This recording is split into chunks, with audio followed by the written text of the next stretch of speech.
16နှစ်ပြည့်တဲ့တရားထုတ်ခိုင်းမဲ့ TikTok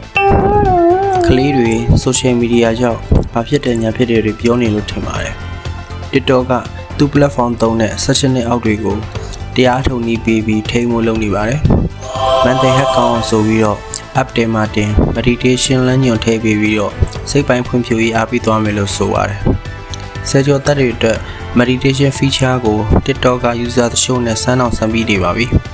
မကြခင်အရွယ်3မှ3နိုင်တော့မှာပါ။ဘာထူးချမ်းလဲဆိုရင်ည10နာရီနောက်ပိုင်း session နဲ့မပြည့်သေးတဲ့ကလေးတွေ TikTok သုံးရင် for you ဆိုတဲ့ feed မှာရှူသွင်းတာရှူထုတ်တာအဲ့ဒီတရားထိုင်နည်းတွေပဲသူပေးပါလိမ့်မယ်။ဒါကိုပြီးဥဆိုင်ပဲ TikTok ဆက်သုံးနေရင်နောက်တစ်ချိန်တရားထိုင်မှုအသိပေးတဲ့ prompt တက်လာမှာပါ။အဲ့ဒီချိန်မှာတရားမထိုင်ရင်တော့အဲ့ရဝင်လိုက်ဖို့ပဲရှိတော့မှာပါ။ TikTok ကြောင့်ကလေးတွေ social media ဆွဲလန်းတာစိတ်တက်ကြတာနဲ့အရေးပြတ်တာတွေဆက်ဆက်နေတယ်ဆိုပြီးတရားဆွဲတာတွေရှိချိန်မှာဒီ feature ပေါ်လာတာဖြစ်ပြီးတော့အရင်လူကြီးတွေအတွက်တော့အကြိုက်တွေ့နေပါလိမ့်မယ်